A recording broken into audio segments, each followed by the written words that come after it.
এই ৩০ দিন এমনভাবে আমি একটা প্ল্যান করব, যে প্ল্যানের মাধ্যমে বাকি ১১ মাস চলব। তাহলে প্ল্যানটা কি হবে? প্রথমে আমাকে ইখলাস আমাদেরকে আনতে হবে, আমাকে একেবারে নিয়তের একটা বিশুদ্ধতা আনতে হবে।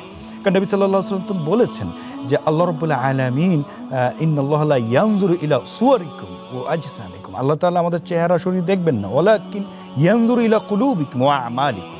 নবী সাল্লাল্লাহু আলাইহি ওয়াসাল্লাম বলছেন চমৎকার ভাষায় যে আল্লাহ তাআলা আমাদের কি দেখবেন? আমাদের দেখবেন যে কলবের অবস্থা, আমার আমলের অবস্থা। সুতরাং আমাকে নিয়ত আগে পরিশুদ্ধ করে নিতে হবে, যে আমি একটা শপথ নিব যে এই রমাদান আমি আগে যা করেছি, যত ধরনের গুনাহ করেছি, সকল গুনাহ থেকে এমনভাবে নিজেকে পরিশুদ্ধতায়, এমন তাজকিয়ার মানে উৎকর্ষতায় বিনির্মাণ করা, যে আগামী বছর কেন, আগামী মাস কেন, পুরোটা জীবন যেন সে শপথের মধ্যে আমি আটকে থাকতে পারি।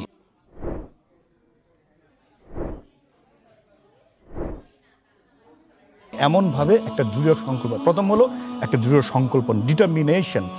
এবং ডিটারমিনেশনটা তখনই আসবে, ইংরেজিতে একটা কথা আছে, যখন মানুষের মধ্যে ডিজায়ার তৈরি হয় যে আমার পরিবর্তনটা দরকার, এই রমাদান আমার পরিবর্তন নিয়ে আসবে, আমার চেঞ্জ নিয়ে আসবে।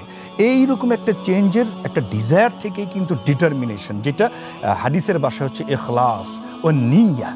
তো এই যে ইখলাস এবং নিয়া যখন ডিটারমিনেশন আমি নেব, তখনই বাকি কাজগুলি অটোমেটিক্যালি হবে। তাহলে প্রথম কি কাজ হবে?